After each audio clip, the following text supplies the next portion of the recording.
friends. Today I'm going to show you the 5 things that I was already doing as part of my activity, yoga, movement practice that helped me recover from the injury that I had recently.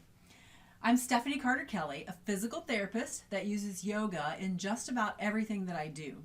And about 4 weeks ago, I fell and injured my back. So I fell on some steps and hit the whole right side of my back, under the shoulder, in the middle of my low back, and onto my hip. And in that moment, I thought I broke something. I was able to get up and move, but I really hurt for several days. And in that time, I had to go and remind myself all of the lessons that I give to my patients and clients. So today, I want to share with you 5 of the activities that I was doing in my yoga practice already, but I had to really think about these things. And because when you have pain, your brain is so stressed that it almost, it wants to immediately go into panic. So that's actually number 1. I had to calm my nervous system. I had to keep telling myself, don't panic, and really sit with what was going on in my back. So I posted immediately after the injury about the healing process. You need 21 days to heal from an injury, to get through the most acute response that your body gives you. And in that 21 days, you need to protect the area. So in that first week, I felt worse 24 hours after I fell. I felt worse 48 hours after I fell. So I kept feeling worse in the 2 and 3 days after I fell. And so my brain kept going, oh my gosh, what if you broke your pelvis? Oh my gosh, what if you broke your back? And I could feel my brain go into the future and say, oh my gosh, is this going to leave you disabled from a crazy slip and fall on the deck? So what calms my nervous system is awareness of breath and that meditation practice. So I have gotten to the point in my meditation practice that I know what calm feels like. Many of us don't know what calm and relaxed feels like. So it was a very important practice that I had developed over not just weeks or months, that I had developed over years. So I could bring myself, I could hear that panic, and I could bring myself back to calm so that the pain didn't get out of control to a place where it was it was inconsistent with what actually happened to my back. So that was number 1. I had to calm my nervous system and continually tell myself, don't panic. The second thing that I did was I played with cat-cow.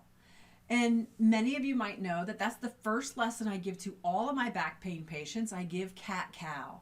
And I do cat-cow in lots of different positions. So sitting, lying down. I would do cat-cow on my side. I would do it in hands and knees.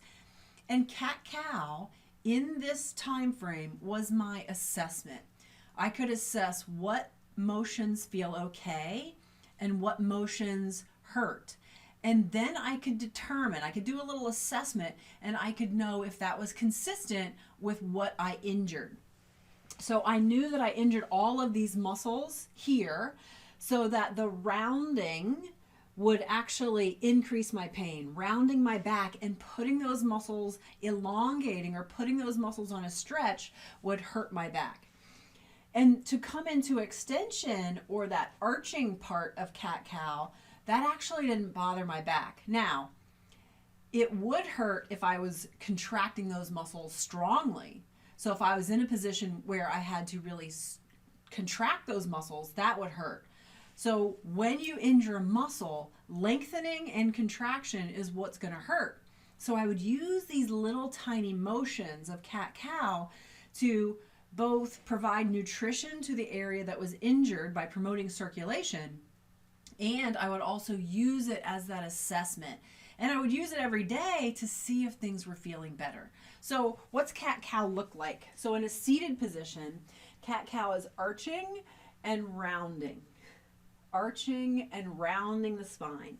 I teach people to do this while you're sitting anyway. So if you sit a lot during the day, you're doing this in order to give nutrition and circulation to the back. But rounding, how did it feel? To lengthen those muscles along the back. Coming to a neutral, felt a lot better. Going into extension even felt better because I was shortening those muscles. So that's cat-cow in sitting, but I would also do the traditional cat-cow on my hands and knees, where I was arching. Arching again felt good because gravity is just allowing my back to sag. I'm not using any muscles here. Rounding, that hurt because I was putting those muscles on a stretch. So I was really limited in how much I could round the spine. And then I would also do cat-cow on my back. So when I was in bed, I would do cat-cow. So I would be here, knees bent, knees straight, whatever, and I would arch and flatten. And this was especially good at night or trying to find that comfortable position while I was going to sleep. I would play with this. I could even do that when I was on my side. You can do a little cat-cow while you're on your side, trying to find that comfortable position for your spine. So it was also for me, like I said, a little bit of an assessment. Did the pain that I was feeling match what I knew the injury was? So the third activity that I used was my flat back bend. So because I hurt these muscles, it really hurt to lean forward because that would make those muscles contract. But it was better if I could maintain the position of my spine and lean forward. If I rounded and leaned forward, then I was both lengthening and asking those muscles to contract. So that really hurt. So my flat back bend, that again I teach, it really came in handy because I could keep that spine nice and straight, keeping that little bit of arch in the back, keeping those injured muscles in a shortened position really helped in that acute injury. This also helps my patients that have chronic back pain and they don't have the range of motion or the extensibility of those muscles or that soft tissue back there. So whether I did it in sitting or I did it in standing too, because sometimes I was standing. One of the things that got me was loading the dishwasher. Just that little bit of bending to take things from the sink and put them in the dishwasher. So I'd really have to pay attention to doing a flat back bend, keeping that spine nice and straight. So I teach to keep all 3 points, mid back, head, and low back on the stick and create that flat back bend. The fourth thing that I was so glad I had was leg strength. So along with that flat back bend, I teach and do chair pose with repetition or squats. I do these every week with my yoga class. So, and I sometimes add that into another exercise routine that I'm doing through the week. And we get to the point where we're really trying to burn those muscles a little bit. And I have been doing that with my yoga class consistently for well over a year, actually probably about a year and a half.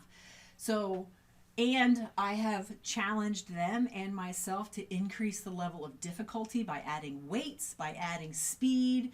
So I was so thankful for my leg strength because I would have to keep that flat back bend and try to get to the floor to pick something up.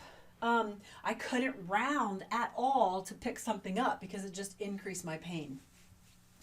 So that's the fourth thing, leg strength with squats, which is absolutely one of the most important exercises that you can do, whether you have knee pain, ankle pain, hip pain, back pain, even shoulder pain. Squats is really important. The fifth exercise or activity that I was so happy that I had was what we call in yoga Garland pose. And I'll just show you Garland pose. I started doing this pose from the recommendation of another physical therapist for the treatment of hip and pelvic floor pain. I started doing Garland pose about 2 years, a little over 2 years ago, after an injury to my knee. I had a meniscal tear in my knee, and I wanted to get that range of motion back. So I do Garland pose almost every morning. I walk my dogs out into the yard, and while they're doing their business, I go down in a squat. And sometimes it takes a little bit to ease into Garland pose, and I didn't have this pose when I first started doing it. And so if this pose looks a little scary to you, just know that it took me a long time in order to get here. And so some of the ways that you can progress Garland pose, and I was just starting to progress this with my yoga classes when we had to start staying at home. But you get a stack of blocks, or you get a low stool, and you sit on a stack. And you just allow those hips to mobilize. So you want a wide base of support. Your feet are wider than your hips. And you just start here, and you can always do that little bit of cat-cow to kind of work into the position, but you're working into that low squat. And then you get so that you get a little bit lower. Same thing. And again, you want to keep your spine up straight. You're not in this position rounded. The goal is that you're here with a nice straight spine. And so for my clients that have osteoporosis, they don't go down unless they have a nice straight spine. So you don't want to drop your hips any lower than what you have range for within your hips. I also feel it in my ankles, or in the muscles in the back of the calves. I feel that tightness there. The hand position can be any which way, but the goal is that you're getting your elbows inside your thighs, palms together, pressing the hands together, lifting the chest. So leaning with a flat back forward into this Garland, or the yoga Sanskrit name is Malasana. It's just a nice pose to kind of sit in. And once you get maybe 2 blocks, and you're taking it down even further. And it's nice to have somewhere to perch kind of your hips or your tailbone. So it's okay to start here. I've come to the point where I can do it, without anything underneath my hips. But I didn't do that overnight. This, again, was a practice, a pose that I had been working on for, 2 years at least. And so I've even gotten to the point where I can stand up from this position.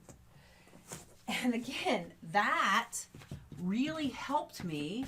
If I wanted to pick something up, I could squat all the way down, work on something, pick something up, and keep my back nice and straight. And then I could get all the way up, keeping my back nice and straight. So I was just so thankful for my meditation practice, which helped me calm my nervous system. I was thankful for those little tiny movements that I do on a regular basis to see how to check in with the sensations of my back, the cat-cows that I do. And I was happy that I had larger movement practices that were really functional. Squats is one of the most functional, or chair pose is one of the most functional activities that you can do, which is why I give it to almost all of my patients, no matter what their condition is. So I hope that helped you. I wouldn't be concerned if you can't do any of those activities right now. It's always giving you a goal. a goal to strive towards. But having a regular meditation and movement practice helps you build resiliency for whatever happens. What I see is that people have an injury and they go into panic mode. Injury is going to happen, and our bodies are designed to recover from that injury as long as we're taking care of them along the way. And that 21 days was magical for me. At exactly 3 weeks, I stopped having back pain. So I don't have back pain from that injury that I had 4 weeks ago right now. So I hope this helps. I'm Stephanie Carter Kelly, yoga physical therapist. Namaste.